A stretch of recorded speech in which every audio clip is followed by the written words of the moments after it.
Minha entrevista agora é com o Matheus Palhano, gerente da Intacta Extend. Intacta Extend, que está na versão 2. A versão 3 e 4 está em preparação, Matheus. Estamos em processo, em desenvolvimento, João. Para amanhã? Não, João. Estamos aí planejando para 28, né, 28 e 29, a gente lançar a biotecnologia. Obviamente que ali em 27 a gente já pode trazer algum tipo de experimentação para o agricultor, mas ainda em ambiente provavelmente ainda regulado, né? Porque a gente precisa, João, esperar todo o processo regulatório, não só do Brasil, mas também dos países importadores, né, que trabalham comprando grãos aqui do Brasil. Então tem todo um processo burocrático que a gente precisa respeitar. Então a gente está em processo de trabalho agora de desenvolvimento e preparação para o lançamento em 27 e 28. Nossa, Desculpa, mas então, 28 e 29. 28 de novo. E o que a gente pode esperar dessa nova versão? Evolução, João. E é isso que a gente traz com biotecnologia, né? Se a gente parar para analisar o que biotecnologia representa para o sistema de produção de soja, a gente começou com RR1 lá nos inícios dos anos 2000, com tolerância a glifosato, passou em 2013 para a Intacta R2 Pro, né, que foi a primeira versão, né, a primeira biotecnologia BT para soja no mundo, e foi uma tecnologia que foi desenvolvida especificamente para um país que foi o Brasil, para suprir uma necessidade do agricultor brasileiro, que é todo o processo de manejo de lepidópteros dentro da cultura da soja, né? E tem um outro ponto também que de vez em quando a gente esquece, João, é que Intacta R2 Pro também teve um avanço, uma melhoria muito grande hoje no que tange tolerância a glifosato, né? RR1 tinha um certo nível de tolerância, para RR2 a gente aumentou muito e teve um impacto direto, né, em produtividade de soja, né? E é isso que hoje nós temos a tolerância também em Intacta 2 Extend, que é tolerante a glifosato também. A gente traz uma nova ferramenta, né, que é os herbicidas à base de campo, uma tolerância para ajudar o produtor no manejo de plantas daninhas no pré-plantio. E na parte BT, João, a gente expandiu o espectro de proteção de lagartas, né? Intacta R2 Pro nós tínhamos 4 espécies e agora para a Intacta 2 Extend a gente está com 6 espécies com proteção completa, né? As principais espécies que atacam o ciclo da soja. Olhando para a evolução, que foi a tua pergunta, João, para as próximas gerações, a gente fala em evolução.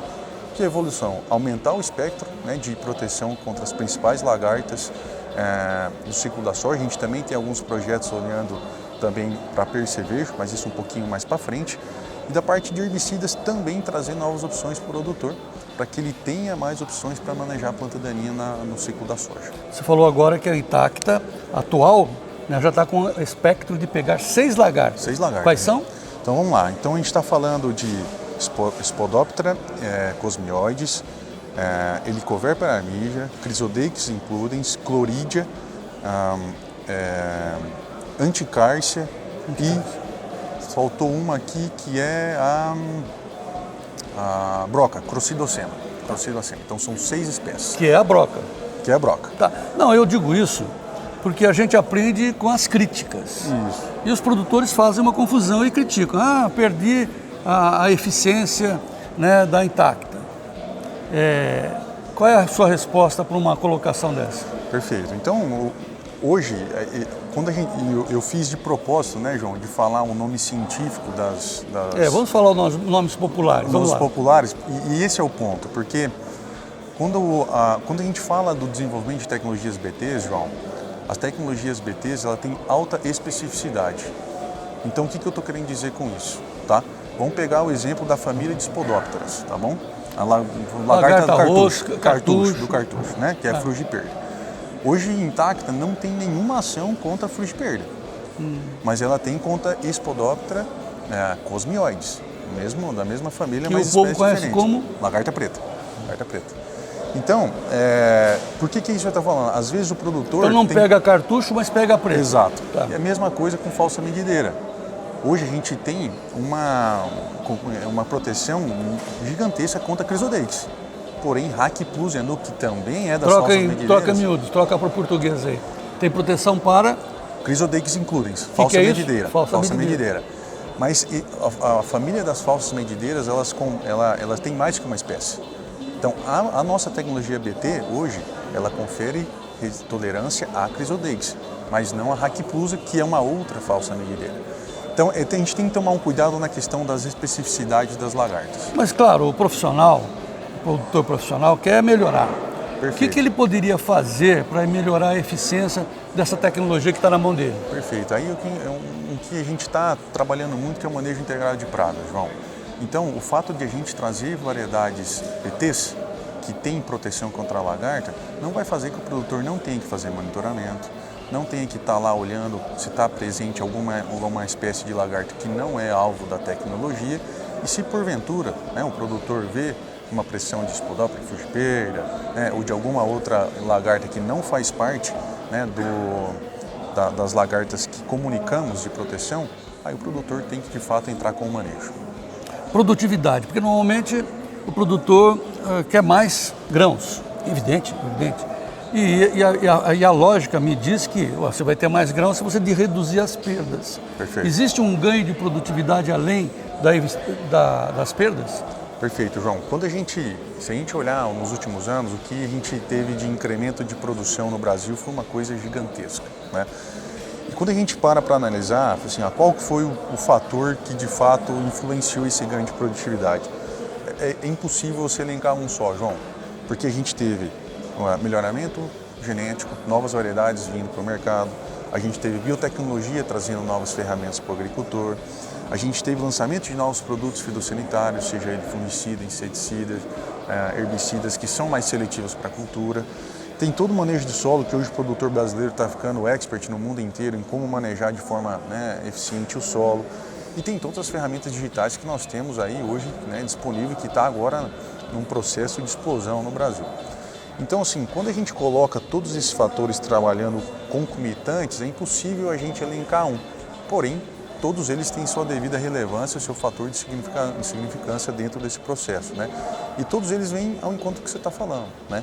Enquanto a indústria, seja de biotecnologia ou de melhoramento genético, está trazendo variedades com maior teto produtivo, a indústria também, os setores de pesquisa estão trabalhando em desenvolver estratégias para mitigar perdas, né? Para a gente que é todo esse potencial produtivo que a gente está trazendo com novas biotecnologias, novas variedades, a gente não perca com estresse ou com alguma praga, alguma coisa, né? O produtor sabe que quer perder uma tecnologia que tem anos e anos de pesquisa, vem a ferrugem e tal, meu Deus, o que fazer? Então o profissional consciente não quer perder a tecnologia. No entanto, você está dizendo que a nova geração só em 2028. Nós estamos em 2023. O que você sugere, aconselha, diz para o produtor nesse momento, para não perder a eficácia dessa tecnologia? Acho que tem alguns pontos, João? A gente lançou o Intacta 2 Xtend em 21, então nós estamos ainda engateando, estamos começando a andar com as próprias pernas. Vamos para a quarta safra comercial agora na próxima safra, 24, 25. Então, o que eu acho que eu posso elencar?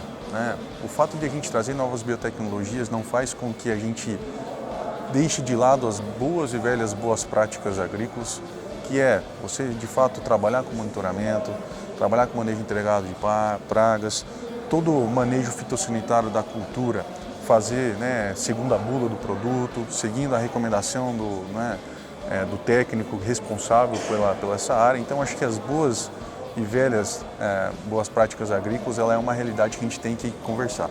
E um segundo ponto, João, importante também, olhando para a tecnologia BT, é refúgio, João. Refúgio é importante. É a única ferramenta que nós temos disponível com efetividade para que a gente consiga manter a longevidade das proteínas BTs, olhando para frente na perspectiva de eficácia. Então, refúgio é muito importante que a gente utilize refúgio estruturado.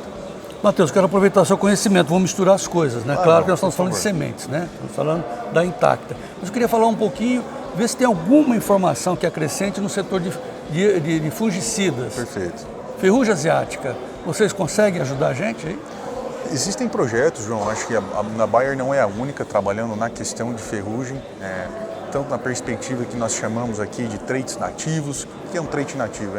É simplesmente um gene que tem na planta lá que a gente consegue identificar e através de melhoramento genético a gente traz para dentro das variedades de soja. Mas também tem projetos de biotecnologia olhando para a ferrugem também. É uma coisa que ainda está bem no início, João, não vai vir da noite para o dia, mas é muito, muito provável que lá no início da próxima década a gente já tenha alguma coisa vindo aí especificamente para a ferrugem asiática, já incorporado nos materiais de soja. Acho que eu gostei mais de tudo que você falou, claro, gostei de tudo, mas assim, essa recomendação final, né? Cara, não percam as boas práticas, entre na lavoura, capriche. Capriche, exatamente. Matheus, obrigado. João, prazer. Vamos Parabéns. em frente. Vamos em frente. E vamos tchau, em tchau. frente. Tchau, tchau.